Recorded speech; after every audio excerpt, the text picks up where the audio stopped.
In primetime news this evening, political rift.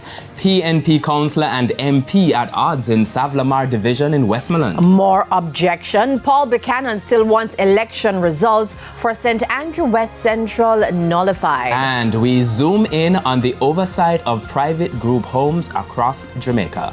Good evening and welcome to Primetime News, and a special welcome to our viewers on TVJ International in the Cayman Islands and online at onespotmedia.com. I'm Archibald Gordon. And I'm Janella Precious with a preview of what's to come in business news. Here's Anthony Lugg.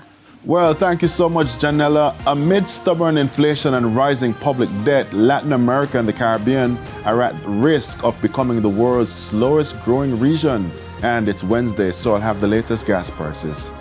And it's a big show today. Jermaine Brown has a preview of what's coming up in Primetime Sports. What's up? Well, thanks, Archie. I have big news. There's a surprise call-up to the Reggae Boys squad for their World Cup qualifier against Curacao set for Friday. We'll tell you who a bit later on. And I think we have big news in the weather. Yes, no? Big news in the weather. I don't know. And a nice tie. Are we trying to set him up? We're not, but here's Romain with the preview of the weather report and forecast. Thanks, Archie. Thanks, Janelle. No, we are still expecting shower and thunderstorm activity across most of the island tomorrow. Tomorrow is expected to be the wettest day this week.